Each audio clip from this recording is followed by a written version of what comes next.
Hello everyone, welcome back to our channel and welcome to the daily Hindi newspaper analysis of 10 फरवरी 2026। जैसे कि आपको पता है कि हम इस वीडियो में द हिंदू न्यूज़पेपर के आर्टिकल डिस्कस करते हैं जो कि हमारे यूपीएससी के एग्ज़ाम के लिए इम्पोर्टेंट है। यूपीएससी के एग्ज़ाम के साथ साथ जो अपने इंडिया में अदर कम्पिटिटिव एग्ज़ाम होते हैं, जो स्टेट लेवल एग्ज़ाम होते हैं, उसके लिए भी ये वीडियो इम्पोर्टेंट है।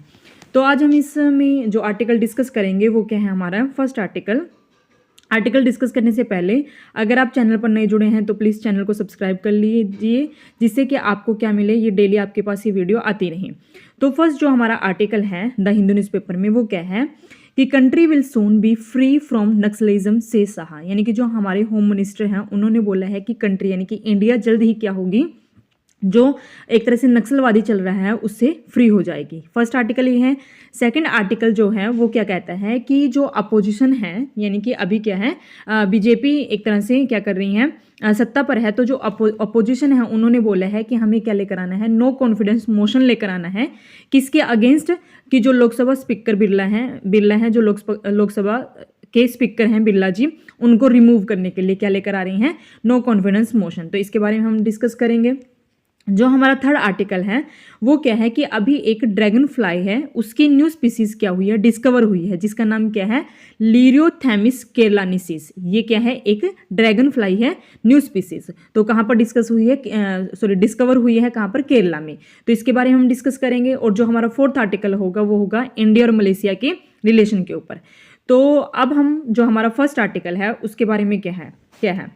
तो फर्स्ट आर्टिकल क्या कहता है कि country will soon be free from Naxalism से शाह, यानी कि जो हमारे यूनियन होम मिनिस्टर हैं अमित शाह जी, उन्होंने बोला है संडे को कि जो हमारी इंडिया है वो क्या हो जाएगी, जल्द ही फ्री हो जाएगी। किससे? नक्सलिज्म से, जो कि अभी छत्तीसगढ़ में या फिर जो हमारे थोड़े से नीचे के जो साउथ एरिया है वहाँ पर क्या है, नक्सलिज्म बढ़ रहा है। तो उसी को बोला गया है कि वो अब जो कंट्री मार्च 2026 तक क्या हो जाएगी, एक तरह से फ्री हो जाएगी। किससे? नक्सलिज्म से। तो अब हम इसके अंदर डिस्कस करेंगे कि क्या होता है नक्सलिज्म, कैसे इसकी शुरुआत हुई, कहाँ पर ये सब कुछ होता है। तो जो नक्सलिज्म है उसको एक तरह से हम क्या बोलते हैं, लेफ्ट विंग एक्सट्रीमिज्म बोलते हैं। तो इसी को हम माओइस्ट बोलते हैं, इसी को हम क्या बोलते हैं, नक्सलिज्म बोलते हैं। तो इसके बारे में बात करता है कि क्या होता है, कि ये क्या होती है, एक तरह से armed insurgency mainly led by Maoist group, यानी कि एक तरह से एक आर्म्ड इंसर्जेंसी होती है, जो कि उसके जो हेड होते हैं वो कौन होते हैं, माओइस्ट ग्रुप होते हैं। उनका मेन मकसद क्या होता है, जो माओइस्ट ग्रुप होते हैं उनका मेन मकसद होता है कि जो गवर्नमेंट है, जो वहाँ पर पर्टिकुलर गवर्नमेंट है, उस गवर्नमेंट को उखाड़कर फेंकना।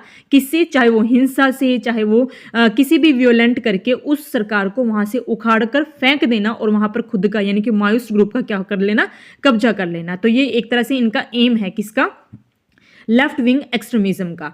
तो ये अब इसके अंदर हम डिस्कस किए कि क्या होती है लेफ्ट विंग एक्सट्रीमिज्म। तो वहाँ की जो सरकार है उसको उसकी सत्ता से उखाड़कर फेंक देना और खुद वहाँ पर क्या कर लेना, कब्जा कर लेना। तो ये क्या होता है, लेफ्ट विंग एक्सट्रीमिज्म का एम होता है। सेकंड हम देखते हैं कि इसका ओरिजिनेट कहाँ से हुआ था, किसका, लेफ्ट विंग एक्सट्रीमिज्म का। तो सबसे पहले जो इसका ओरिजिनेटिंग हुआ था वो क्या था, नक्सल बाड़ी जो मूवमेंट था, जो आंदोलन चल रहा था, कहाँ पर, वेस्ट बंगाल में। कब? 1967 में। तो वहाँ से इसका एक तरह से स्टार्टिंग हुई थी। एक तरह से जो ये कहाँ तक फैला हुआ है, सेंट्रल और ईस्टर्न इंडिया में ये फैला हुआ है, क्या, नक्सलबाड़ी मूवमेंट जो चल रहा था उस टाइम पर। तो यहाँ पर इसकी शुरुआत हुई। अब हम देखते हैं कि इसके कुछ की माइलस्टोन है वो क्या है। तो एक तरह से क्या बताया गया है इसके अंदर कि जो लेफ्ट विंग एक्सट्रीमिज्म है उसका जो पहले देखा गया था कि ये क्या हो रहे थे, दिन पर दिन बढ़ते जा रहे थे, यानी कि वहाँ पर कभी इस छत्तीसगढ़ में ज़्यादा उन्होंने क्या कर लिया है, हिंसा कर रहे हैं, कभी कहीं। तो देखा गया कि 2014 से लेकर 2014 to 23 तक इनमें क्या हुआ, जो इनके केसेस देखे गए हैं किसके, लेफ्ट विंग एक्सट्रीमिज्म के, उनमें 50% क्या हुई है, ड्रॉप्ड हुआ, यानी कि उसके जो केसेस हैं वो 50% डिक्रीज हो गए थे। तो ये हमने डिस्कस किया। सेकंड उसके बाद बोला कि इंडिया का जो एम है किसके लिए, नक्सलिज्म के लिए। तो वो क्या है कि मार्च 2026 तक हम क्या कर देंगे, नक्सलिज्म को एलिमिनेट कर देंगे, यानी कि उसको बिल्कुल ही क्या कर देंगे, खत्म कर देंगे। तो ये इसका एक तरह से क्या था, एम था किसका, इंडिया का। उसके बाद हमने कुछ ऑपरेशन चलाए कि इसको हम क्या कर सके, खत्म कर सके, किसको, माओइस्ट ग्रुप को या फिर नक्सलिज्म को। तो जो ऑपरेशन थे वो थे न्यूट्रलाइज 290 माओइस्ट, उसके बाद नेशनल इन्वेस्टिगेशन एजेंसी, और जो इसके बाद हमारा ऑपरेशन था वो कौन सा ऑपरेशन था, करिगुटालू हिल ऑपरेशन, जो कि कब चलाया गया था, 2025 में। इसका मेन अचीव क्या था कि हमें अचीव करना है कि elimination of the key Maoist operative, यानी कि जो माओइस्ट ग्रुप है उनको कहीं ना कहीं क्या करना, एलिमिनेट करना। ये एक तरह से हमने क्या चलाए थे, लेफ्ट विंग एक्सट्रीमिज्म के लिए हमने ऑपरेशन चलाए थे। तो ये हमारा था। उसके बाद हम इसके अंदर देखेंगे कि जो इंडिया है उसने कुछ इनिशिएटिव किए हैं to remove the left wing extremism. तो हमने एक इनिशिएटिव था जिसका नाम क्या था, समाधान। तो समाधान, तो कि हम समाधान लेकर आए हैं किसके लिए, लेफ्ट विंग एक्सट्रीमिज्म के लिए। तो समाधान की फुल फॉर्म क्या है, S stand smart leadership, A stand aggressive strategy, and M stand motivational training, A stand actionable intelligence, and D stand dashboard based KPIC, H stand harnessing technology, and A stand action plan for each theatre, and N stand no access of financing. तो ये क्या था, समाधान की full form थी, जो कि अगर क्वेश्चन बन सकता है कि समाधान किसके लिए लेकर आए हैं, तो Samadhan to eliminate the left wing extremism. तो ये एम था, ये इनिशिएटिव था किसका, इंडियन गवर्नमेंट का। उसके बाद हम कुछ और इनिशिएटिव लेकर आए हैं, जैसे कि special central assistance, operational green hunt, green horns, and Bastariya battalion. तो ये सारे क्या थे, इसके एक तरह से इनिशिएटिव थे किसके, इंडियन गवर्नमेंट के। तो हमने ये डिस्कस किया। उसके बाद हम देखते हैं थोड़ा सा कि जैसे कि हमारा क्या था, 2013 में क्या था, लेफ्ट विंग अफेक्टेड डिस्ट्रिक्ट। तो कितनी डिस्ट्रिक्ट थी जो कि लेफ्ट विंग एक्सट्रीमिज्म से इफेक्ट थी, तो वो कितनी थी, 182, मीन्स 2000 किसकी बात चल रही है, 13 की। तो वैसे ही कब हुआ, जब हम बात करें अप्रैल 2025 की, जो डिस्ट्रिक्ट अफेक्टेड हुई है किससे, लेफ्ट विंग एक्सट्रीमिज्म थे, वो कितनी थी, 18। यानी कि देखा गया है कि 50% जो क्या हुई हैं, डिक्रीमेंट हुई हैं किसकी, लेफ्ट विंग एक्सट्रीमिज्म के जो माओइस्ट ग्रुप थे उनकी। तो यानी कि इंडिया ने कर दिखाया कि वो क्या कर रहे हैं, एक्सट्रीमिज्म, जो लेफ्ट विंग एक्सट्रीमिज्म है उसको एलिमिनेट करते जा रहे हैं। तो ये हमने देखा कि कैसे हुआ। इसमें बताया गया है कि left wing extremism has declined sharply since 2013, centre eyes without by March 31, 2026। यानी कि अब हमारी जो एक तरह से नजरें हैं सरकार की, वो क्या है, 31 मार्च 2026 है कि हमें बिल्कुल ही क्या कर देना है, इंडिया को फ्री कर देना है किससे, जो नक्सलिज्म है उससे। तो ये हमारा क्या था, फर्स्ट आर्टिकल था किसके बारे में था, लेफ्ट विंग एक्सट्रीमिज्म के बारे में। तो लेफ्ट विंग एक्सट्रीमिज्म के लिए जो सरकार ने एक इनिशिएटिव स्टार्ट किया है वो क्या है, समाधान। उसकी फुल फॉर्म जरूर याद कर लेना। तो ये हमारा क्या था, फर्स्ट आर्टिकल था।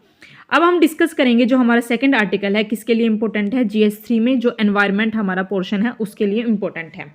तो इसके अंदर क्या बताया गया है, तो इसमें बताया गया है कि new species of dragon fly, यानी कि ड्रैगन फ्लाई की नई स्पीसीज को क्या किया है, डिस्कवर किया है। कहाँ पर, केरलाज रबर प्लांटेशन, यानी कि जो केरला में रबर प्लांटेशन है वहां पर इस ड्रैगन फ्लाई को डिस्कवर किया है।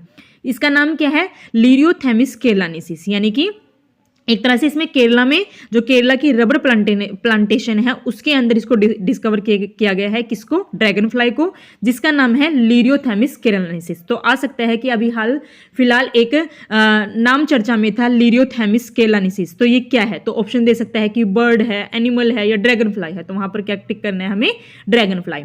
तो ऐसे क्वेश्चन बनते हैं, तो हमें ये करना है। तो अब हम डिस्कस करेंगे लिरियोथेमिस केरलानिसिस के बारे में।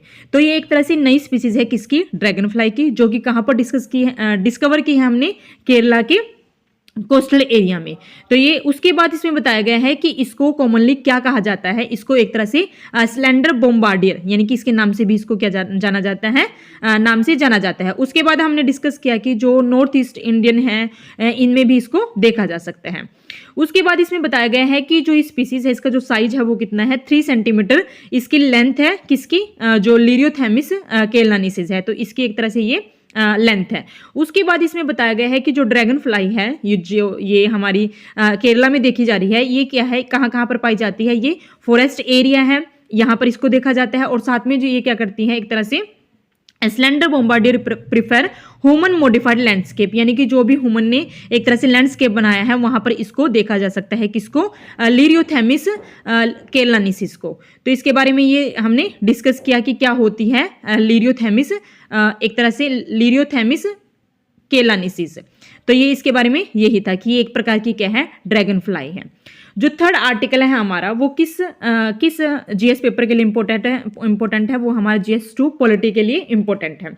तो इसके अंदर हम डिस्कस करेंगे कि क्या बोला गया है आर्टिकल में। वो बताया गया है कि opposition considering no confidence motion to remove Lok Sabha speaker Birla, यानी कि लोकसभा के जो स्पीकर हैं ओम बिरला जी, उनको रिमूव करने की बात चल रही है।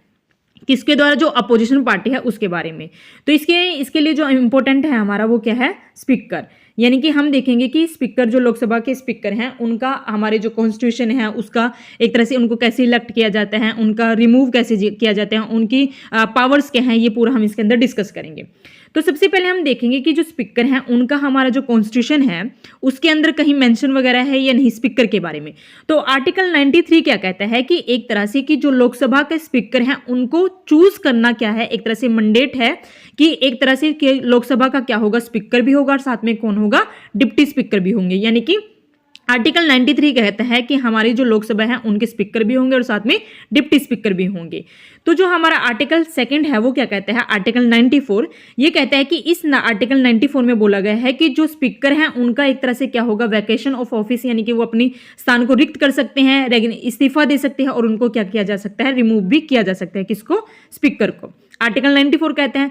आर्टिकल 95 क्या कहता है, ये कहता है कि जो एक तरह से हम जो स्पीकर काम कर रहा है उसको डिप्टी स्पीकर भी परफॉर्म कर सकता है। ये पावर है किसकी, किसमें बताई गई है, आर्टिकल 95 में। In the absence of speaker की, स्पीकर के एब्सेंस में कौन काम कर सकता है, डिप्टी स्पीकर। जो हमारा आर्टिकल 96 है ये सभी आर्टिकल स्पीकर के लिए ही हैं।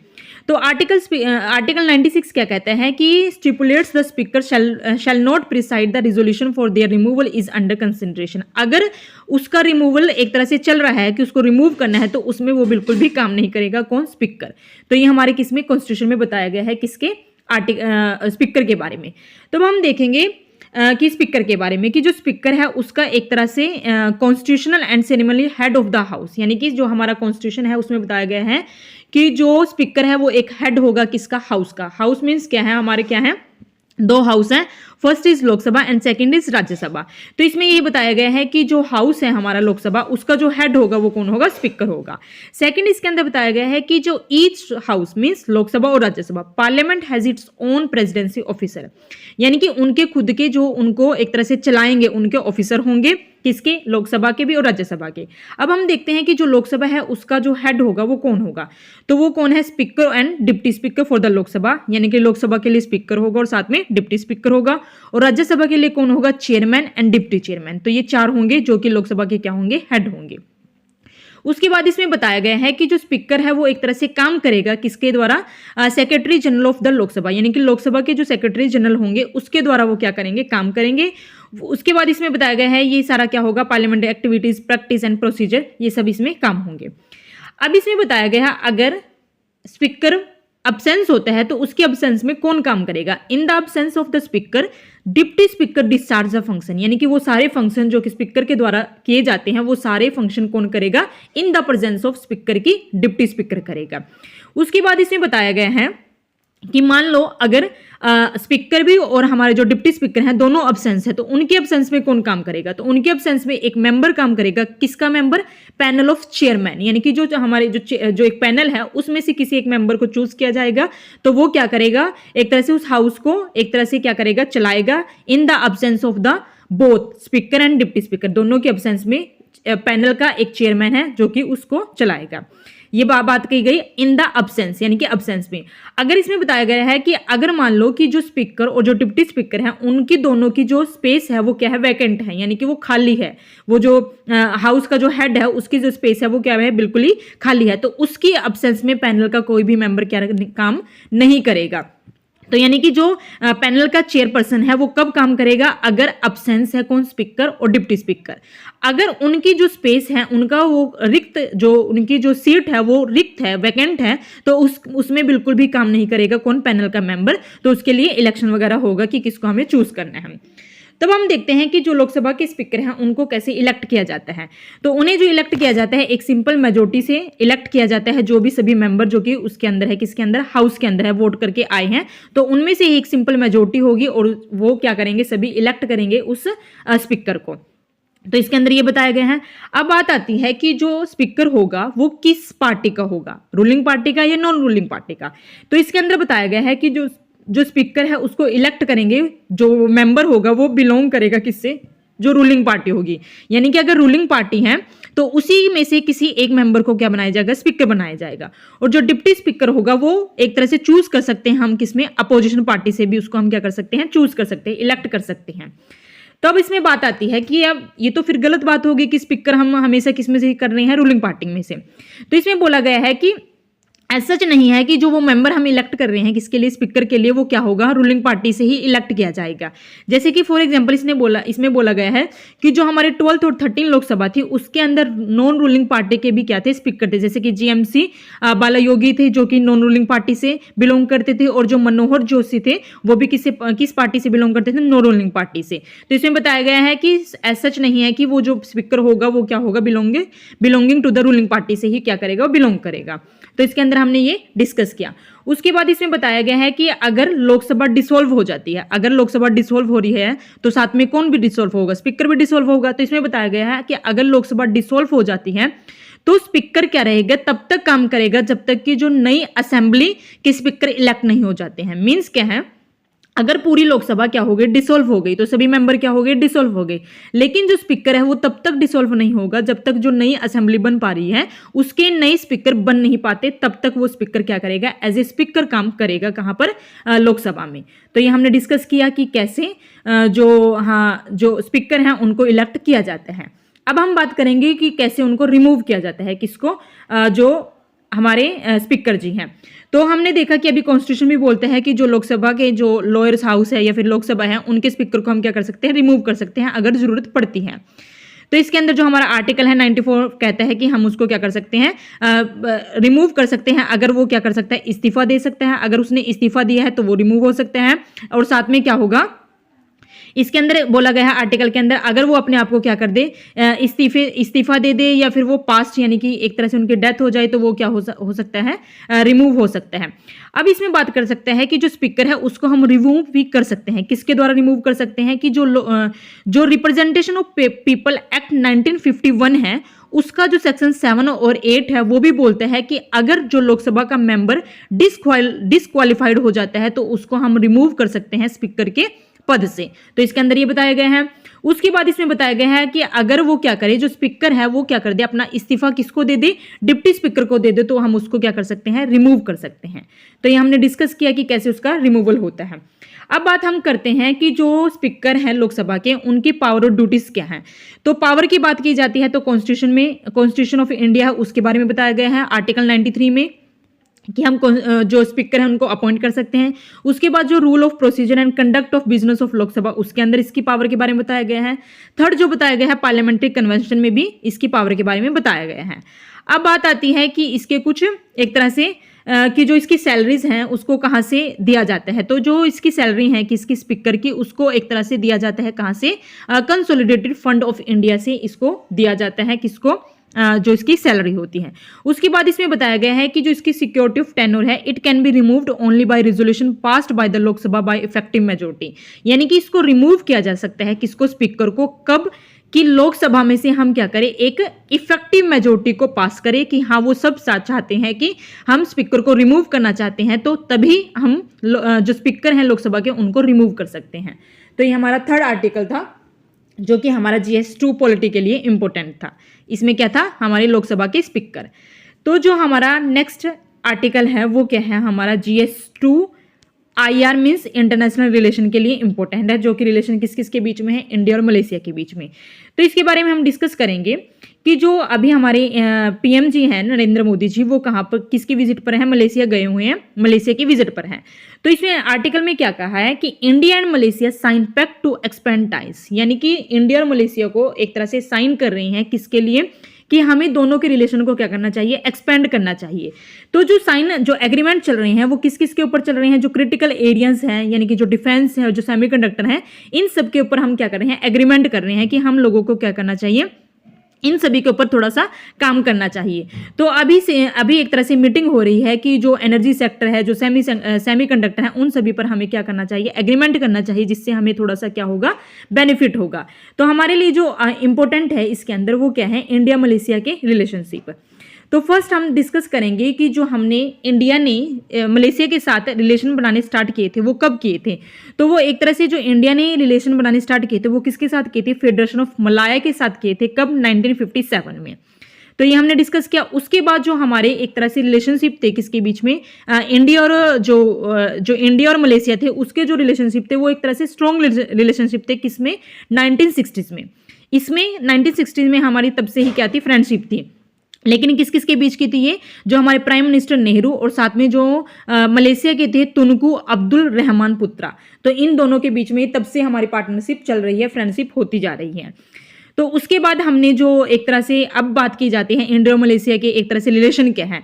तो जो इंडिया के और मलेशिया के जो अभी रिलेशन है वो एक तरह से close political, economic and social cultural relation है। यानी कि अच्छे एक तरह से हमारे क्या है, रिलेशन है, पॉलिटिकल में भी, इकोनॉमी में भी एंड सोशल कल्चरल में भी।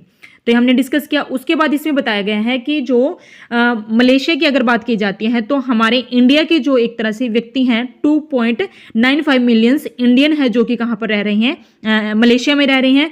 कि the second largest pair community in the world after the USA. यानी कि सबसे ज़्यादा जो इंडिया के व्यक्ति रहते हैं कहाँ पर, यूएसए में। उसके बाद जो रहते हैं वो कहाँ पर, मलेशिया में। कितने, 2.95 मिलियंस पीपल हैं जो कि कहाँ पर, मलेशिया में रहते हैं। तो हमने डिस्कस किया। उसके बाद हम देखते हैं कि जो हमारे इकोनॉमिक एंड कॉमर्शियल रिलेशन है किसके साथ, मलेशिया के साथ। वो क्या है कि मलेशिया एक तरह से हमारा जो ट्रेडिंग पार्टनर है इंडिया का, वो कितने नंबर पर है, 13, यानी कि 13वां ट्रेडिंग पार्टनर है इंडिया का। कौन, मलेशिया। तो ये हमने देखा इसके अंदर जो इकोनॉमिक कॉमर्शियल थे। उसके बाद जो हम एक्सपोर्ट और इंपोर्ट करते हैं वो क्या है, तो जो एक्सपोर्ट करते हैं वो क्या है, mineral fuels, minerals oil, aluminium, article there of meat, edible meats, ये सब हम क्या करते हैं, एक्सपोर्ट करते हैं। उसके बाद जो इंपोर्ट करते हैं वो क्या है, palm oil, mineral fuels, mineral oil, electrical machinery equipment, animals and vegetables, fats and oils, ये सभी हम क्या करते हैं, इंपोर्ट करते हैं। उसके बाद हम करते हैं कि जो इन्वेस्टमेंट है वो कितनी की हुई है हमने। तो एक तरह से इसके अंदर बताया गया है कि जो इंडिया की बात की जाती है तो इंडिया की मोर देन 150 कंपनीज हैं, including 61 Indian joint ventures and 3 Indian public sector undertaking operating in Malaysia. यानी कि इतनी कंपनीज ने एक तरह से कहाँ पर उसमें मलेशिया में इन्वेस्टमेंट की हुई है। दूसरा जो इंडियन की कंपनी है उन्होंने इन्वेस्टमेंट की है कितने, 250 मैन्युफैक्चरिंग प्रोजेक्ट हमने लगाए हुए हैं। कहाँ पर, मलेशिया में। कितना उन पर खर्चा आया हुआ है, यूएसए डॉलर की बात की जाती है तो 2.62 बिलियन हमने इन्वेस्टमेंट की हुई है कहाँ पर, मलेशिया में।